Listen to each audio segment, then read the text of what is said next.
జేఎన్టీవీ news channel CEO Chintada Janardhan Rao గారితో Kotadurga EO V Suryanarayana గారితో ముఖాముఖి.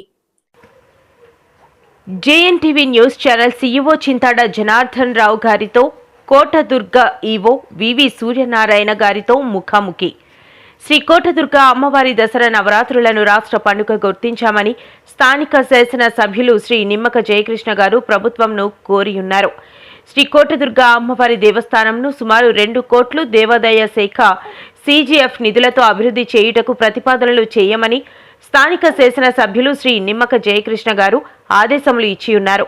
దసరా నవరాత్రులలో అమ్మవారి దర్శనమునకు వచ్చే భక్తులకు యాత్రికులకు దర్శనం సులభముగా అయ్యే విధముగా క్యూ లైన్లను మార్పు చేస్తూ శాశ్వత క్యూ లైన్లను ఏర్పాటు చేసి ఉన్నారు.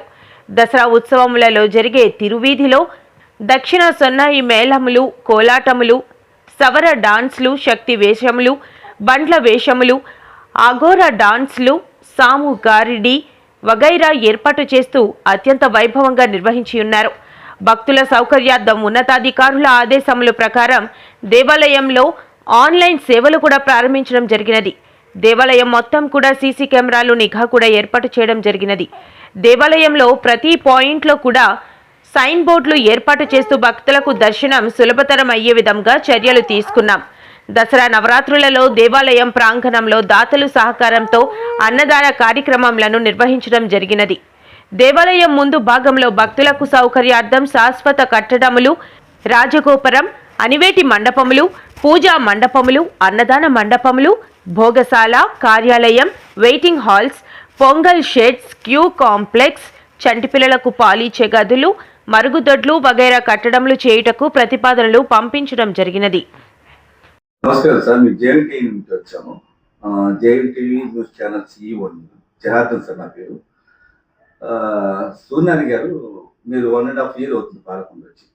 ఈ పాలకొండలో దుర్గాదేవి టెంపుల్ గురించి చాలా కార్యక్రమం చేశారని మా సర్వే జేఎన్టీవీ సర్వే చేశాము. ఆ సర్వేలో చెప్పారు. కాబట్టి మీరు చెప్పడం కన్నా మీ మాటల్లో ఏ కార్యక్రమాలు చేశారు, ఈ గుడి గురించి, ఈ దసరా ఉత్సవాలు ఎలా జరిగాయి, వీటి గురించి ప్రత్యేకంగా నేను దేవాలయానికి వచ్చి 1 సంవత్సరం అవుతుందండి.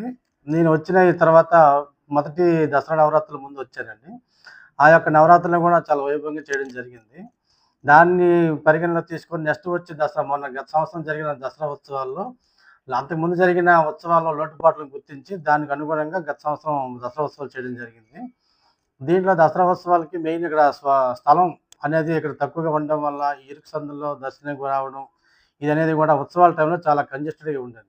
దాన్ని దృష్టిలో పెట్టుకుని ఇక్కడ లోకల్ పెద్దలు, ఇక్కడ పొలిటీషియన్స్తోని, అలాగే గ్రామ పెద్దలు అందరితో కొంచెం ఒక 2-3 సార్లు ఒక మీటింగ్లు పెట్టుకొని ఇక్కడ ఉన్న రిక్షా పుల్లర్స్ యూనియన్ క్లబ్లు, అలాగే క్లబ్ని, అలాగే పక్కన ఉన్న స్కూల్స్ని, తర్వాత ఇక్కడ వెటనరీ హాస్పిటల్ ప్లేసులని వీళ్ళందరితో కూడా అనేక మార్లు మీటింగ్లు పెట్టుకొని వీటిలో కొంత దేవస్థానానికి పూర్తిగా వాళ్ళు ఇచ్చేటట్టుగా చర్యలు తీసుకొని వాళ్ళతో కమిట్మెంట్ చేసుకొని దేవస్థానం వాళ్ళు తీసుకున్నాం.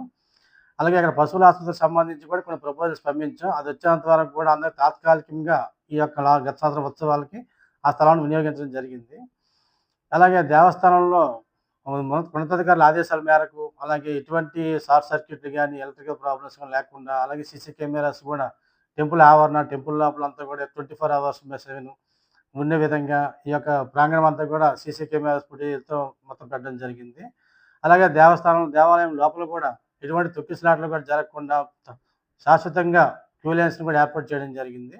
దీంతో పాటుగా ఈ యొక్క ప్రాంగణం అంతా కూడా వైభవంగా, సుందరంగా అలంకరణ చేసి భక్తులందరూ కూడా వచ్చి అన్నీ ఏర్పాటు చేయడం జరిగింది.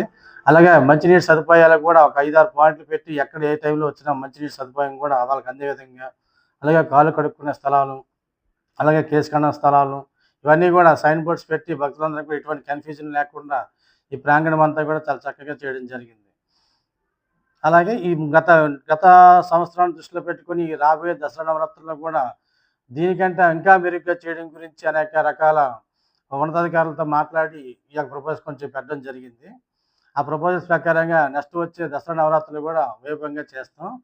ఈ యొక్క దసరా నవరాత్రుల్లో ముఖ్యంగా అమ్మవారికి ఘటాలు చెల్లింపులు అనేది ఈ ప్రాంతంలో చాలా ఎక్కువగా చేస్తారు. ఘటాలు చెల్లించి 2025లో విజయవంతంగా నవరాత్రి సక్సెస్ చేశారు. ఓకే, వెళ్ళండి. 2026లో నవరాత్రులు వచ్చే టైంకి మళ్ళీ ఏ డెవలప్ చేస్తారు? ఈ గుడికి ఇంకేమైనా ఏమైనా చెప్పగలరా కొంచెం? ఇప్పుడు గత సంవత్సరం దసరా నవరాత్రుల్లో తీసుకునే స్థలాలనేది కూడా కొన్ని శాశ్వతంగా తీసుకున్నాం, కొన్ని తాత్కాలికంగా తీసుకున్నాం. ఆ మిగతా తాత్కాలికంగా ఉన్నవి కూడా శాశ్వతంగా తీసుకోవడానికి ప్రయత్నాలు చేస్తున్నాం. అదే గాని జరిగితే ఈ యొక్క ప్రాంగణం అంతా కూడా ఎటువంటి ఎండ లేకుండా మొత్తం షెడ్స్ గాని, అలాగే సీజీఎఫ్ కూడా ప్రపోజల్ పెడదాం అనుకుంటున్నాం. ఆ సీజీఎఫ్ ప్రపోజల్ ఆల్రెడీ పెట్టడం జరిగింది. దానికి కూడా ఎస్టిమేట్లు రెడీ చేసి, దానికి ఏమైనా అనుమతులు వస్తే ఫర్దర్‌గా స్థలమంతా కూడా డెవలప్‌మెంట్ చేసి, భక్తులకు ఎటువంటి ఇబ్బందులు లేకుండా చేయడానికి చర్యలు తీసుకుంటున్నాం. ఇప్పుడు సీజీఎఫ్ వచ్చిందని చెప్పారు కదా సార్. ఆ సీజీఎఫ్ నుంచి ఏవేవి వచ్చాయి కొంచెం? సీజీఎఫ్‌లో ప్రపోజల్స్ పెట్టడం జరిగింది సార్. 18 ఐటమ్స్ పెట్టాను సార్. ఈ యొక్క ప్రతి దేవస్థానం కూడా రాజగోపురం అనేది ఎక్కువగా ఉంటుందండి. అలాగే ఈ యొక్క దేవాలయం అనేది సైడ్‌కి ఉండడం వల్ల ఈ టెంపుల్ అనేది దూరం నుంచి ఎక్కువ కనిపించట్లేదు. దీనికి 5 అంతస్తుల రాజగోపురం, అలివేటి మండపాలు, అలాగే క్యూ కాంప్లెక్స్‌లు, ఇక్కడ టాయిలెట్స్ కూడా తక్కువగా ఉండడం వల్ల కొంచెం ఇబ్బంది అవుతుంది. దాన్ని దృష్టిలో పెట్టుకొని శాశ్వతంగా మరికొంచెం టాయిలెట్స్ పెంచడానికి కూడా సీజీఎఫ్ ప్రపోజల్ పెట్టడం జరిగింది. అలాగే కుంకుమ పూజలు జరిగే ప్రాంతాలు, అన్నదాన మండపాలు, భోగశాలలు, ఆఫీస్ కార్యాలయము, ఇవన్నీ కూడా ఈ యొక్క స్థలం అనేది మనకి శాశ్వతంగా దేవస్థానంగా వచ్చినట్లయితే ఇవన్నీ పెడదామని చెప్పి ప్రపోజల్ పెట్టడం జరిగింది.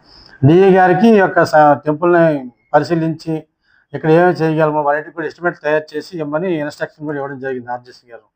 ఆ ఇన్‌స్ట్రక్షన్‌లు బట్టి ఎస్టిమేట్లు రెడీ అయితే స్థానిక శాసనసభ్యుల వారు కూడా ఈ యొక్క డెవలప్‌మెంట్‌ని చేద్దామని దృష్టిలో ఆయన కూడా చాలా ఈ టెంపుల్ చాలా ఇంపార్టెంట్‌గా తీసుకొని ప్రెస్టీజ్‌గా ఈ దేవాలయం అభివృద్ధి చేద్దామని చెప్పి 2 కోట్ల వరకు కూడా నిధులు కూడా తెప్పిస్తానని చెప్పి ఆయన చెప్పడం జరిగింది. దానికి అనుగుణంగానే ఈ యొక్క దసరా నవరాత్రులలోపు ఇవన్నీ కూడా చేయడానికి ప్రయత్నిస్తున్నాం. Okay sir. Well and good, బాగుంది. ఇంకా మన నియోజకవర్గంలో సమస్యలు ఏమైనా ఉన్నాయా? ఇవి కూడా మీరు ఏమైనా సానుకూలంగా స్పందిస్తున్నారా? సమస్యలు అంటే ఇక్కడ ఈ దేవస్థానానికి అనుబంధంగా మనకు 5 టెంపుల్స్ 60 టెంపుల్స్ ఉన్నాయండి. ఆ టెంపుల్స్‌లో కూడా ప్రతి దేవాలయంలో కూడా దొంగతనం జరగకుండా సీసీ కెమెరాస్ అన్నీ కూడా పెట్టడం జరిగింది.